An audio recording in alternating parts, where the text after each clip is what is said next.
મિત્રો, આજ આપણે વાત કરશું ગઢડા ઉમરાળા વલભીપુર વિધાનસભા નંબર 106 એના પ્રાણ પ્રશ્નોની કે અમારે સમસ્યા શું છે. પણ એ પહેલાં હું તમને કહી દઉં કે તમે જો આ વિડીયો યુટ્યુબ ઉપર જોતા હો તો સબસ્ક્રાઈબ કરી દેજો, અને ફેસબુક ઉપર જોતા હો તો લાઈક ને શેર કરી દેજો. ને મારી હંમેશાથી મારો સિદ્ધાંત છે ભાઈ કે સલાહ નહીં, સહકારની જરૂર છે. એટલે ઘણા મિત્રો ખાલી અમારા વિસ્તારના જે ગઢડા ઉમરાળા વલભીપુર વિસ્તારની જે જાગૃત નાગરિકો છે ને એ સપોર્ટ કરે ને તો એ અમને ઘણી હિંમત અને જુસ્સો મળે એમ છે. એટલે સપોર્ટ કરતા રહેજો. જે લોકો મને ઓળખે છે એ લોકો તો ખાસ સબસ્ક્રાઈબ કરી દેજો. મિત્રો, મારી યુટ્યુબ ચેનલનું નામ છે બલવંતસિંહ ગોહિલ ઓફિશિયલ, જે અહીંયા બાયોમાં મેં એની લિંક આપેલી છે. હવે આપણા વિસ્તારના પ્રશ્નોની વાત કરીએ તો મોટામાં મોટો પ્રાણ પ્રશ્ન તો ખેતીવાડી, ખેડૂતોને બહુ હેરાનગતિ થઈ રહી છે. અમારા ધોળામાં માર્કેટ યાર્ડ બન્યું ઉમરાળા તાલુકાનું, પણ કેટલા વર્ષો થઈ ગયા બન્યું, પણ હજી સક્રિય નથી. અને એનો જે વિકાસ થવો જોઈએ, ત્યાં જે જણસ આવવી જોઈએ એ નથી આવતી. એની પાછળનું કારણ ઘણા હોઈ શકે. મેન કારણ તો સારા વેપારી નથી એવું હોય છે. અને બીજા નંબરમાં કે અમારા ધોળાના મોટામાં મોટી સમસ્યા બે ફાટક. તો ત્યાં અમારા આજુબાજુના ગામવાળા થાકી ગયા છે ઊભા રહીને. એટલે એમ માનો ને કે અમારી જિંદગીના 4-5 વર્ષ તો ફાટકે ઊભા રહેવામાં વહી ગયા છે, બધી કલાકો મિનિટો ગણવીને અમે તો. એટલે એવડી મોટી સમસ્યા છે. એના માટે કોઈ કાંઈ વિચારતું નથી.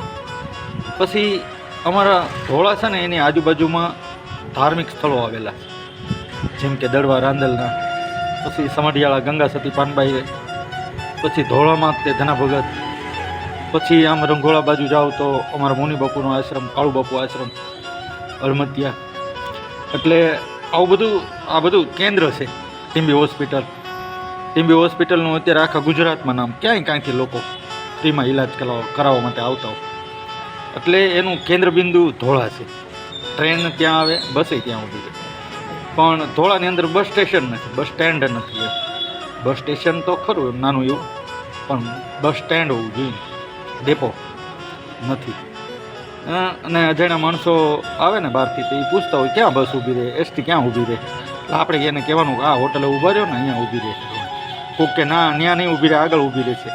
એ ટૂંકમાં રોડે ચડવાનું તમારે, કોઈ ફિક્સ જગ્યા નથી કે અહીંયા એસટી ઊભી રહે. એટલે એ અમારો વિકાસ મોટામાં મોટો. પછી આજુબાજુમાં કોઈ કોલેજ નથી કે જ્યાં રૂઢિવાદી લોકો પોતાની બેન દીકરીને ભણવા મોકલી દે. 10-12 કિલોમીટરમાં હોય ને ઉમરાળા સુધીમાં, તો લોકો દીકરીઓને પણ ભણાવે, પણ નથી.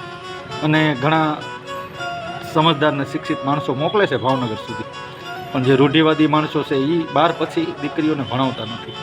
બહાર ભાવનગર સુધી મોકલવું પડે ને. એટલે તો એ સમસ્યાનો ઈલાજ આજુબાજુ 10-15 કિલોમીટરમાં એક કોલેજ હોવી જોઈએ, નથી.